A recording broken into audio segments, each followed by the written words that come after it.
Maybe this sounds familiar. You've created something that you really loved creating, something that you might even be proud of. And instead of letting it unfold and have a life of its own, you sabotage it, in quotes. You suddenly turn against your own work and your own creation.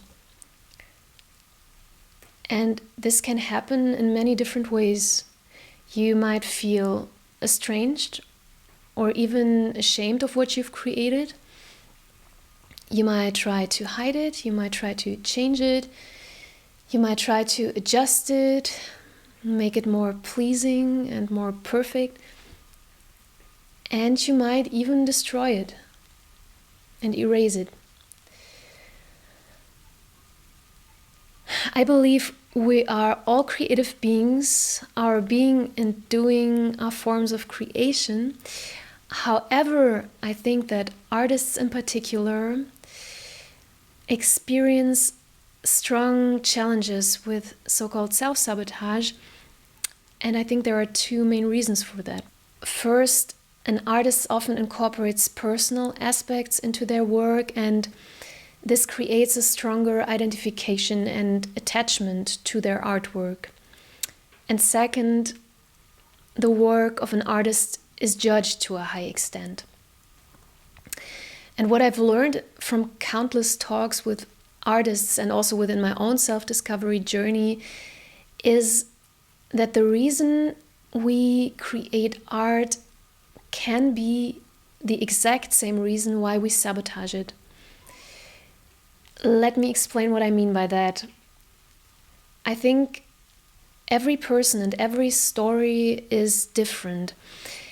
It's totally normal to get a cringy feeling when we're confronted with something that we've created. But sabotaging has a totally different quality. And attributing this solely to perfectionism or to self-worth issues or ego issues is way too simplistic. As I said, everyone and every story is different, and some of us might have had intense experiences of powerlessness which they couldn't process yet, and these crucial and sometimes traumatic experiences, they can be the very reason why we make art, but they can also be the exact same reasons why we sabotage it. When we turn against what we've created, we are in a survival and in a protection mode. And the stronger our identification with our artwork is, the more we derive our self-worth from it, and the more protective we might become and try to defend it. Maybe you've heard of the 4Fs, 4 main survival strategies: fight, flight, freeze, and fawn. In situations of real threat, when we experience powerlessness and a lack of safety, we resort to one or to some of these survival strategies. So if we can't fight, we might flee. And if we can't flee, we might play dead or freeze or dissociate. And sometimes we have no other choice but to fawn, which is a form of pleasing and adapting. Referring to our own creative work, we can have a closer look and try to understand the way we sabotage it and where this odd behavior might have its roots. And we will recognize patterns and develop a deeper knowledge and compassion towards ourselves. How do you tend to sabotage what you create? Are you playing small? Do you feel alienated from the work you've created? Or are you afraid of it? Or does it make you angry because it never feels good enough, so that you repeatedly want to start over? Or Are you trying to adjust your creative work to make it more pleasing, and maybe you're sacrificing your authenticity? Often when we've experienced powerlessness or a lack of safety, different parts can be formed inside of us. For example, there can be one part that wants to protect by pleasing and adapting, and there can be another part that might have been suppressed, the fighter, for example, and this can lead to a feeling of embarrassment or alienation, and it almost can feel like an inner fight, up to the point where we lose a feeling for ourselves. And as I mentioned in my video about vulnerability and confidence, those survival parts, they can be highly protective and annoying when we want to share something authentic, where we make ourselves vulnerable. So, what can we do about all of that, apart from getting therapy? I think the first step is always getting to know ourselves better.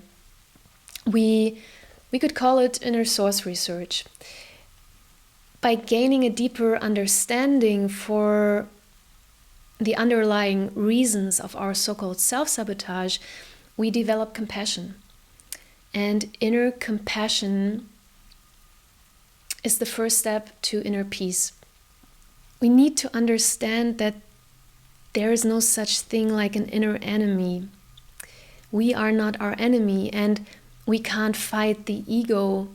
If we fight the ego wins. So, the word sabotage suggests that there is something like an inner enemy. It comes from military language, and I think has its origins in the Industrial Revolution. But we are no machines. We are human beings, and I think that everything we are thinking and feeling makes perfect sense.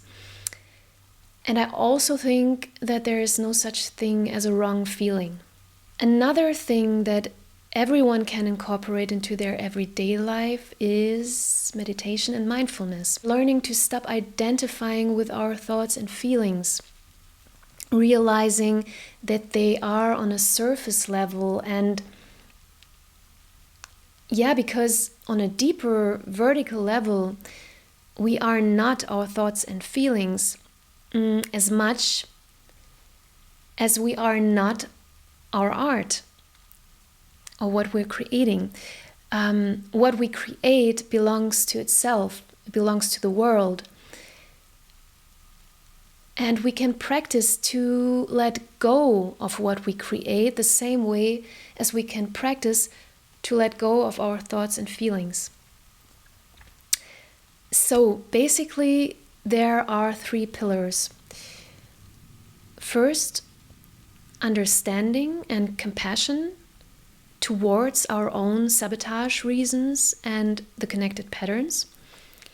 Second, the practice of observing our thoughts and feelings and sensations.